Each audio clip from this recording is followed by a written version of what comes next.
I'm not giving up. I am selling the building. The final season of FX's The Bear. The restaurant is flooded. Everything's either gonna be okay. No, stop! Or not. We are outgunned and we are outmanned, but we have each other. FX's The Bear, the final season. All episodes now streaming on Disney+. So good, so good, so good. New summer arrivals are at Nordstrom Rack stores now. Get ready to save big with up to 60% off brands like Rag & Bone, Levi's, Adidas, and Free People. Join the Nordy Club to unlock exclusive discounts, shop new arrivals first, and more. Plus, buy online and pick up at your favorite Rack store for free. Great brands, great prices. That's why you Rack.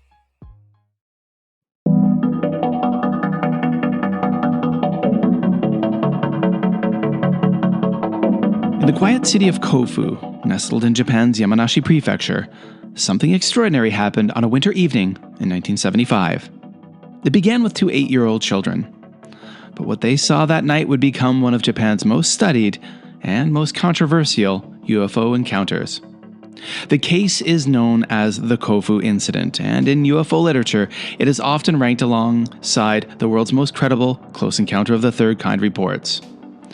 My name's Kevin O'Shea, and this is Supernatural Japan.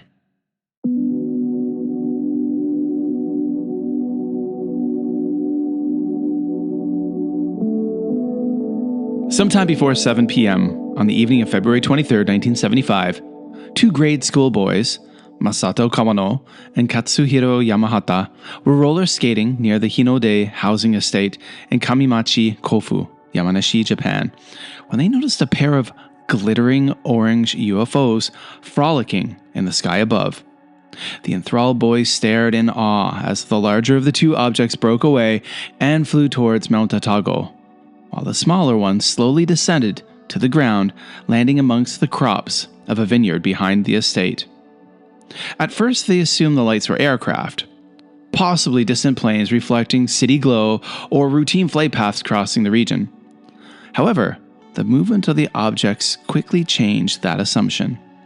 The lights reportedly moved in ways that were inconsistent with conventional aviation, pausing, shifting direction, and in some accounts separating into multiple objects before descending at a steep angle towards the surrounding hills. And one of the objects appeared to travel lower than normal aircraft altitude, eventually disappearing behind the ridgeline near farmland and vineyards on the outskirts of the city. After observing the lights disappearing behind the hills, the boys reportedly made a decision that would define the rest of their experience. They followed them. The area they entered was a vineyard on the edge of Kofu, a patchwork of grape rows supported by wooden trellises and irrigation structures. On a winter night, the landscape would have been dim, uneven, and partially obscured by shadow, making visual identification difficult even under normal conditions. As they approached the site, the boys later described seeing a faint glow near ground level. At first, it appeared distant and diffused, almost like the reflection or a lingering illumination. But as they moved closer, the glow resolved into something more structured, an object resting within the vineyard rows. This moment marked the transition in the case from aerial anomaly to alleged landing event, and it is here that the Kofu incident begins to diverge sharply from more typical UFO sighting reports.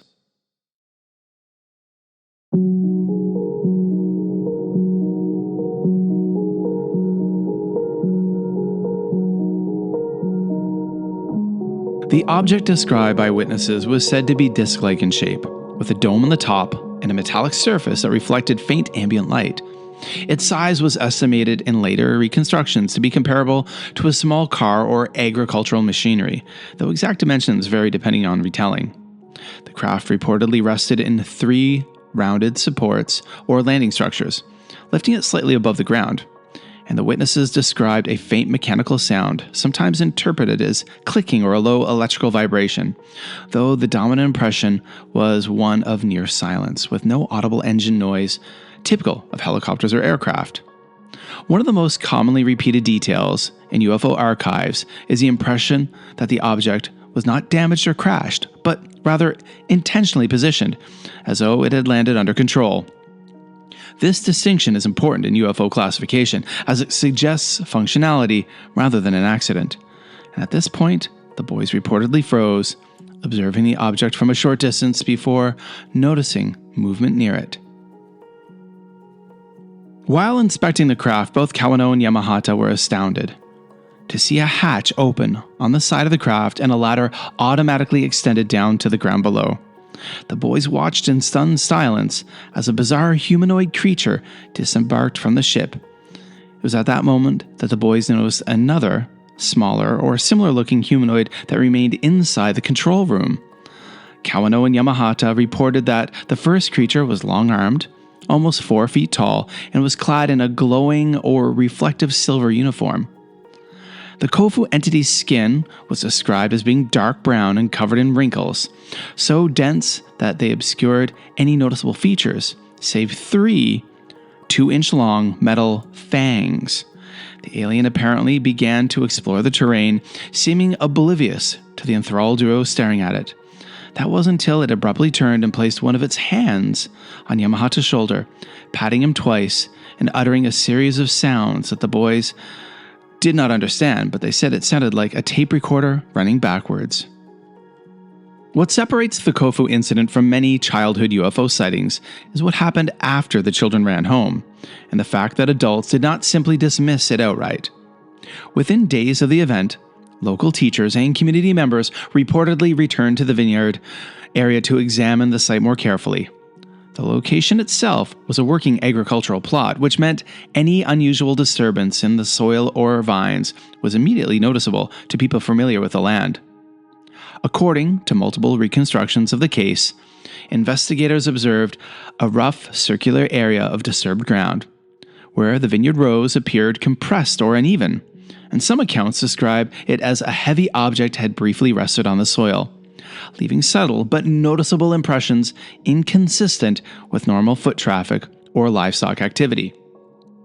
The grape trellises in the immediate vicinity were also reportedly misaligned or partially damaged. While skeptics later argued that this could be caused by weather, maintenance, or animal movement, supporters of the case point out that the disturbance appeared localized rather than spread across the field, as would be expected from wind or natural collapse. The more controversial are the claims that the site produced anomalous environmental readings during later informal examinations. Some UFO researchers and enthusiasts have suggested that radiation detectors or compasses behaved irregularly in the area shortly after the incident. However, it is important to note that these measurements were not part of a controlled scientific study, and documentation is limited or inconsistent depending on the source. What is more consistently reported is the presence of photographs taken at the site by local investigators and media, showing flattened vegetation patterns and disturbed soil patches. And these images circulated in Japanese UFO publications during the late 1970s and helped solidify the case in public memory. Another detail, an important one, is the behavior of the witnesses under questioning at the site itself. Teachers and investigators reportedly interviewed the boys while physically present at the vineyard, and their descriptions of the landing area allegedly remained consistent with what they had originally described immediately after the incident, before media exposure or external influence. However, no physical material was ever recovered from the site. There was no confirmed samples of metal, residue, or non-terrestrial substances, and this absence has become one of the central arguments for skeptics, who suggest that while something unusual may have been seen, the physical evidence does not conclusively support an extraterrestrial explanation.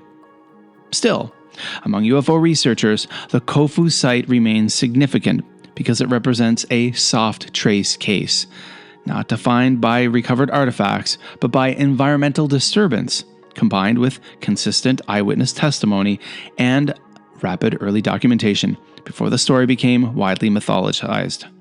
In other words, the vineyard did not provide proof, but it did provide questions etched in the soil itself. This episode is brought to you by Google Chrome. You think you know a browser, but Gemini and Chrome? That's new. It can help you with practically anything on the web, like restoring a vintage motorcycle from a 50-page restoration blog, or finally break down that long article you've had open for weeks. Gemini and Chrome is here for it. Ready to make anything online make sense? There's no place like Chrome. Check responses, setup required, compatibility and availability varies, 18+.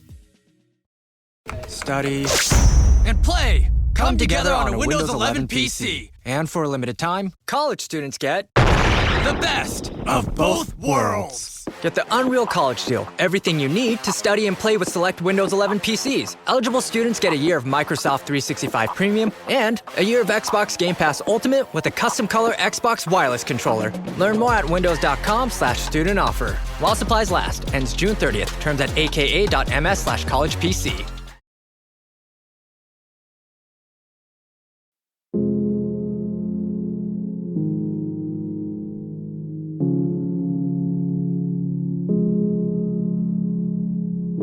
The Kofu Incident continues to be referenced in UFO studies because it sits at the intersection of several important factors. There were multiple witnesses, alleged close-range interaction, and reported physical traces at a landing site. These elements collectively elevate it above simple lights in the sky reports and place it within the category of structured close encounter cases. It is also significant because it occurred during a global wave of UFO reports in the 1970s, when similar landing and humanoid encounters were being documented across different countries. Researchers have also noted that while no single explanation has been universally accepted, the similarity of patterns across regions continues to fuel comparative analysis. In Japan, specifically, the case became part of a broader cultural framework, where modern UFO reports intersect with older traditions of unexplained phenomena. Rather than being dismissed outright as fiction or embraced as fact, it occupies a middle space in Japanese paranormal discourse, something that is neither fully believed nor fully rejected. While the Kofu Incident has become one of Japan's most frequently cited UFO cases, it is also heavily debated. And skeptics argue that every element of the story can be explained without invoking extraterrestrial contact. Unlike more recent cases supported by radar data or controlled scientific review, the Kofu Incident relies almost entirely on eyewitness testimony and post-event interpretation of environmental conditions, which naturally leaves room for uncertainty. One of the most common skeptical explanations focuses on misidentification of conventional aircraft. Kofu sits within air routes that, especially in the 1970s, included commercial and military traffic passing at various altitudes. Critics argue that distant airplanes, when seen at night over mountain terrain, can appear to move erratically due to perspective shifts, cloud cover, and the way light refracts through cold air layers. What witnesses interpreted as controlled motion could, in this view, be optical distortion combined with a limited ability of children to judge the distance and speed accurately at night.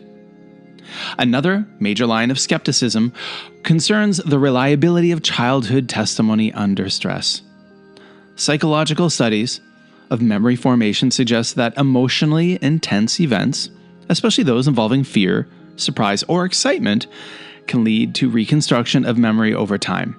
In the Kofu case, the boys were interviewed after the event, but not under controlled forensic conditions. So skeptics argue that the repeated retelling, media attention, and questioning by adults may have unintentionally reinforced or expanded certain narrative elements, including the humanoid figure and the detailed craft description. The alleged physical traces in the vineyard are also widely questioned. Agricultural land is inherently prone to natural disturbances, including soil compression from equipment, irrigation effects, animal movement, and seasonal changes in vine support structures. Critics point out that no formal scientific excavation or controlled environmental analysis was conducted at the time, meaning that what appeared to be landing impressions could just as easily have been the result of routine farming activity or environmental wear. The absence of a crater or clearly defined impact zone further weakens the argument for the physical event landing. And skeptics also highlight the issue of secondary contamination of evidence, meaning that the site was visited by multiple people after the incident became known.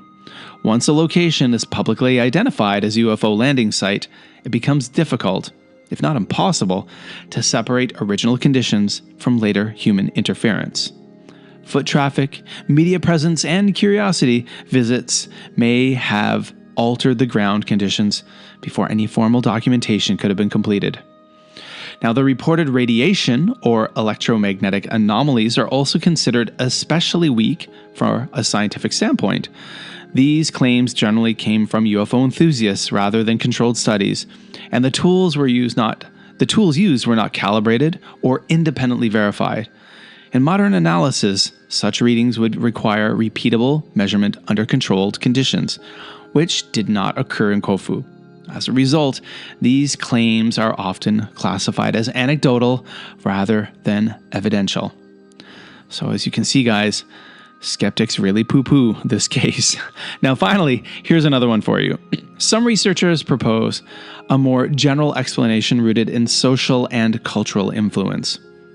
Japan in the 1970s was experiencing increasing exposure to global UFO narratives through television, magazines, and translated foreign reports.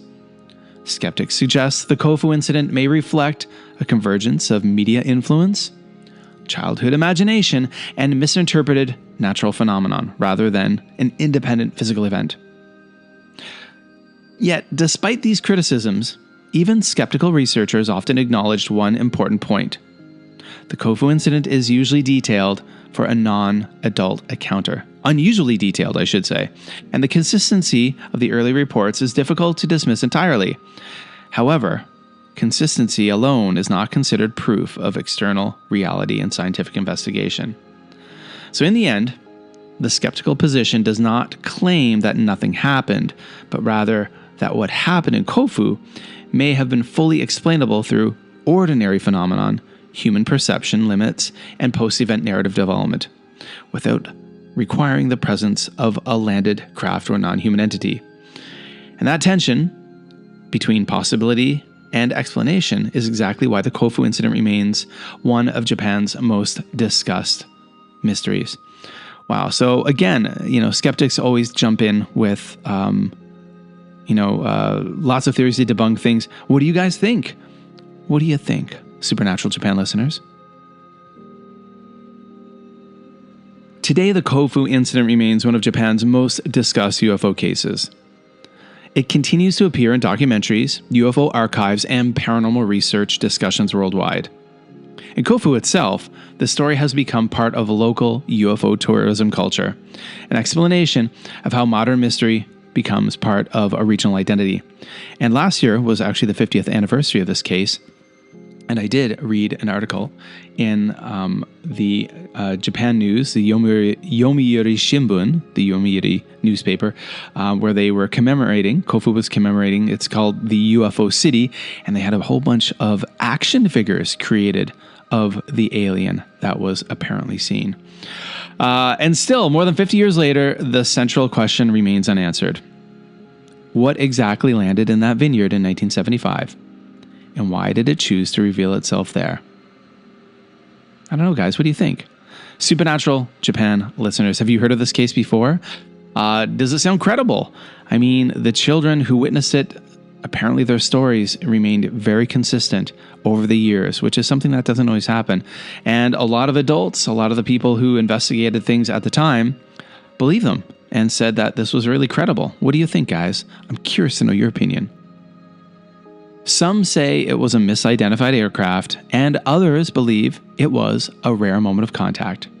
But in Kofu, one winter evening in 1975, two children looked into the darkness and saw something that never quite left Japan's imagination. Now, Supernatural Japan podcast listeners, I want to make another podcast recommendation. If you guys would like to learn more about the Kofu incident, one of my favorite paranormal shows is Graveyard Tales, the Graveyard Tales podcast. And on May 1st of this year, just a couple of months ago, they released an episode called Mount Fuji. And in this episode, they cover the Kofu incident. So you should go and have a listen to that episode of the Graveyard Tales and get another perspective. And they share a lot of great information mixed with a lot of humor. And it's a lot of fun to listen to. So go check it out. Again, the Graveyard Tales podcast, their Mount Fuji incident, their Mount Fuji episode covers the Kofu incident. So check it out. I'll put a link in the show notes. Thanks for listening to Supernatural Japan. If you want to help the podcast grow, please leave an amazing rating and a comment over on Spotify and a review on Apple Podcasts. Guys, we need more reviews on Apple Podcasts, seriously. And a rating, 5 stars or nothing. That's right. Come on over, folks. We need the support. If you would like to see what the Kofu alien, as well as its spacecraft, apparently looked like, follow us on Instagram at Supernatural Japan, as well as our Facebook group. There are lots of cool photos over there. And on the Instagram especially, there's a lot of cool reels, a lot of things about spooky Japan. So check that out. The links are in the show notes and over on supernaturaljapan.com. There are also lots of new people on Instagram. So I want to thank all of you new folks over on the Instagram feed. Really appreciate it. Thanks for coming over to the podcast. Now, everyone, as you may know or may not know, I am collecting primary research. And that was really hard for me to say that word, primary research, through interviews, emails, and more from people who have had strange, supernatural, and unexplainable experiences in Japan. If you're one of those people, if you have a story you'd like to share, please DM me on any social media platform I use, such as Instagram, X, Blue Sky, or Facebook, or reach out to me through the contact form on supernaturaljapan.com, or email me at supernaturaljapan@gmail.com. I'm collecting this research because I'm writing a Supernatural Japan book. I've already interviewed several fascinating people with incredible stories, and if you have a story you would like to share, I would love to hear it. So do that, folks. Now, if you would also if you'd like to go a little bit further in supporting the show, check out our premium memberships over on Patreon and Buy Me a Coffee. There's loads of bonus podcasts and videos available, such as the Japan Ghost Stories podcast and video versions of the interviews. So the links are in the show notes and over on the website. Now, everyone, I really want to thank each and every one of you for taking the time to download and listen to Supernatural Japan. If it wasn't for you guys, I wouldn't be making the podcast. And that's it, folks. And please remember, if a metal-toothed alien starts romping through your local vineyard, get the heck out of there.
Uncovered windows can make your home feel up to 20 degrees hotter. Stay cool and save up to 45% off custom window treatments during the 4th of July VIP access sale at Blinds.com.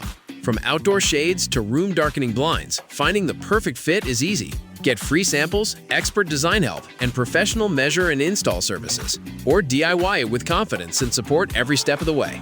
Shop up to 45% off site-wide right now during the 4th of July VIP access sale at Blinds.com.